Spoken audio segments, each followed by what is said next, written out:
Hello, and welcome back to another video. When looking at faith healers, what do you think? From the outside, they might appear as crazy, or at the very least misguided. Or to the religious type, they might perhaps appear as the ones trying to bring heaven down to earth, perhaps incorrectly or correctly depending on who you talk to. Now this has been a topic that I've been hoping to cover for a while now, partly because from my perspective, there's been a lot of misinformation surrounding it. This is because, in my view, there's been very few skeptics who have come out of these movements. Now, my first-hand experience with these groups was one of the main factors I had for making this channel. However, if I had made it when I just made this channel, it would have essentially boiled down to miracles exist, so believe in God, without taking a critical look into other possible explanations for these miracles. Before I go any further, I would like to acknowledge, as will probably be pointed out if I don't, that anecdotal evidence is not extremely scientific, and I by no means expect people to suddenly believe what I say. Basically, take what I'm saying with a grain of salt. So what I'm going to do today is split each of the different types of miracles that these groups claim to do into categories, and then go through them, looking at all possible explanations for them, and how they're generally done. These categories that I will be looking at are internal healings, external miracles, and prophecy. There is technically another category, but I will be covering that in another video. As a last thing before I get into it, I'll be referring to this video, shown up on the screen now, throughout the video. I encourage you all to go and watch it.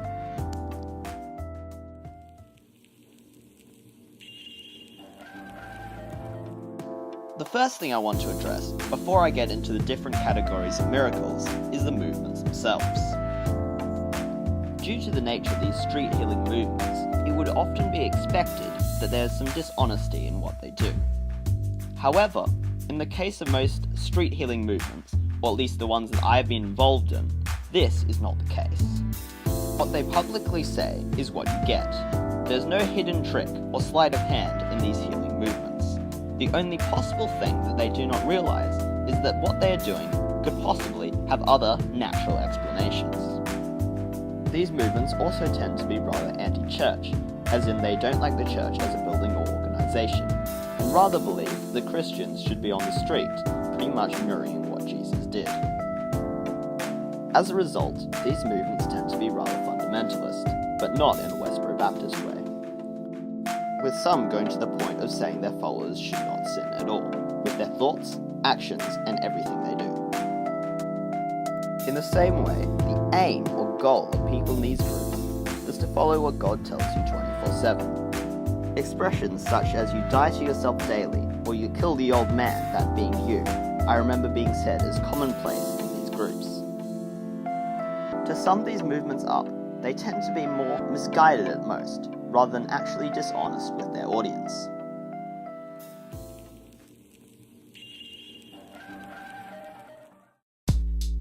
Today, I will be defining an internal healing as the healing of some sort of unseeable trait. These are by far the most commonly done miracle typically done by these street healing movements. They also seem to have the most natural explanations. Now, these internal healings are most commonly some sort of pain, for example, a back pain or leg pain, etc. This sort of event is also very well shown by the Darren Brown video I mentioned earlier. And as demonstrated by that video, the apparent loss of pain of the target can just as easily be explained by the placebo effect or adrenaline instead of some supernatural cause. Now, the religious explanation for someone like Darren Brown being able to do this using the same sort of prayers as the street healing movements would most likely be because he used the name of Jesus to heal these people. This is because there's actually a Bible account of a bunch of people doing something very similar to this after seeing Jesus' disciples doing this. Now, the problem is, if Darren Brown's person used some other name to heal these people, the religious argument would then flip and say that the devil healed them in order to trick the people who were healed. However, as will probably happen a number of times during this video, there is no way to really verify either way what is going on, making it very hard to use this as evidence of the supernatural. The only possible way to perhaps eliminate some of the natural variables would be to possibly measure the adrenaline level of the person while they're being prayed for, but this still doesn't eliminate the possibility of some sort of unseeable placebo. Furthermore, people praying for this sort of healing also tend to often have to pray more than once. This makes little sense from a supernatural standpoint, especially considering that God is meant to be all-powerful. However, this could make a natural explanation more likely, as the person would then be more under pressure to feel like they've been healed, perhaps increasing the chance of placebo or an adrenaline rush in order to explain the loss of pain. On top of this, sometimes the person who has just been prayed for is told to rebuke the pain if it comes back to them. This again makes very little sense from a supernatural standpoint. Another point to take into consideration is not every person who is prayed for is healed. Although these people are generally in the minority, it still points to a natural explanation being at play.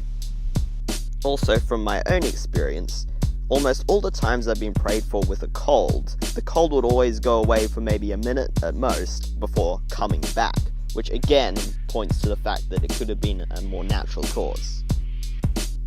Overall, these miracles tend to be hard to verify as supernatural because of their possible natural causes.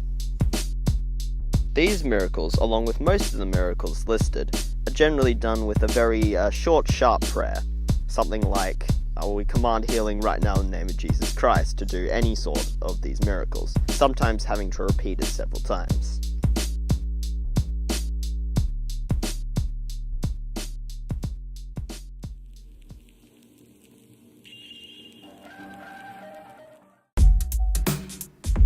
External healings are generally pretty rare, but are a lot harder to put a natural explanation to.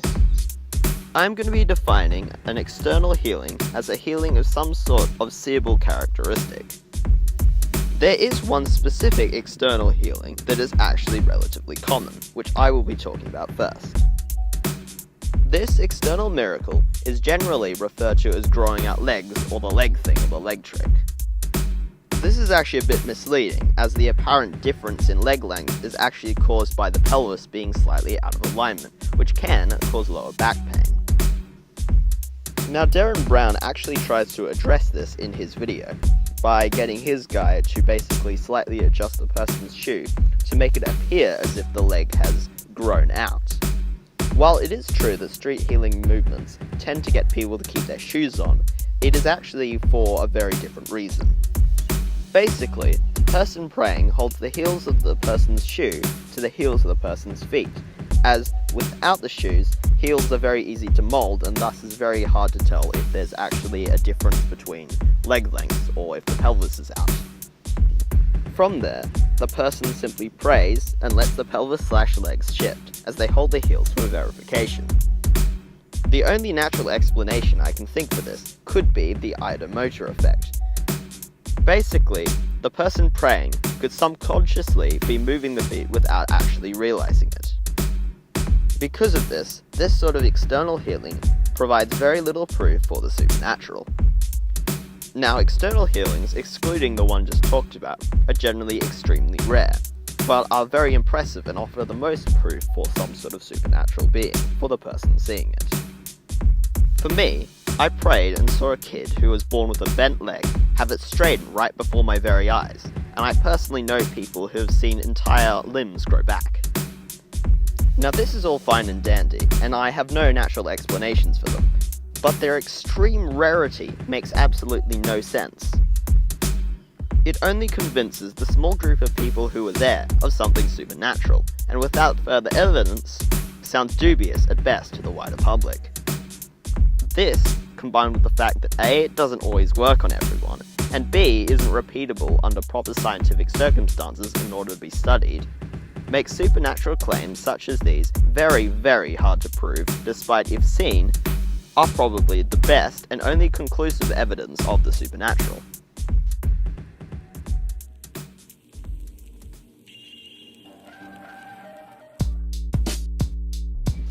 An external miracle I will be defining as some sort of supernatural event which is seeable but which is not a healing.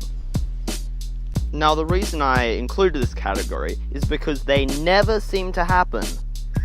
Now, the only external miracles that I have ever heard of happening was strange clouds over specific areas, which, although unlikely, is explainable by natural causes in my view, and chairs staying dry despite being in the rain, which I cannot explain, but either way, if these both were supernatural in origin, they again aren't very repeatable and not very testable. However, imagine if God gave out the ability so that people could just make items float in the air in a consistent manner. This would give more proof of the supernatural than anything else that I have explained here, only because it's repeatable and testable. But for whatever reason, God doesn't let this happen.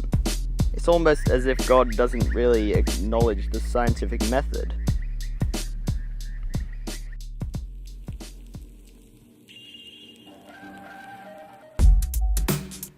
The final area I'll be looking at today is prophecy. Prophecy I'll be defining as someone being able to know/tell someone something about their past, present, or future that they should not have been able to know by natural means.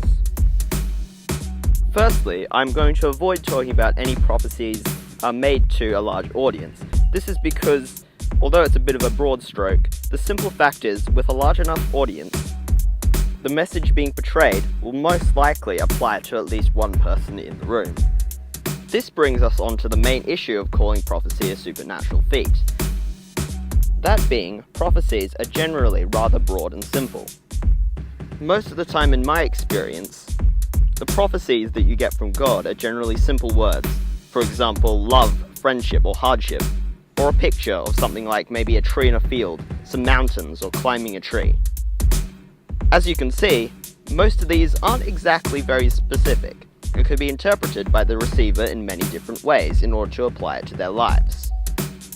In the same way, these prophecies are not specific enough to say that they are supernaturally inspired in any way.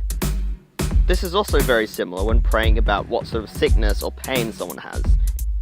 They are more often than not pretty general, such as someone has a sore back or stomach. And even then, the person praying is not always right, even with experienced people who do this. This just leaves us with the occasional specific prophecies and some supernatural dreams. Now, although this is not something I've seen, I've heard from plenty of people claiming that they, for example, saw a real place in great detail that they'd never been in a dream. Or perhaps God told them who their wife was going to be, or things like that. Now, things like this are actually theoretically testable, because if you get their word before they see that place or talk to that person, and then get the place after this, you can then confirm what they said about it was indeed true. However, like the external healings mentioned earlier, these are extremely rare, and therefore are nigh impossible to put under such testing environments. And going back to that wife example, thinking that that's the one could inspire you to go talk to them and things could happen naturally as well. Another thing to also mention is sometimes between even Christians who are experienced in doing this sort of stuff, the words that they receive from God sometimes contradict each other, which makes little sense in any sort of supernatural way. To sum up prophecy, most prophecy is too general to say is supernatural, and the ones that are happen too rare to effectively test.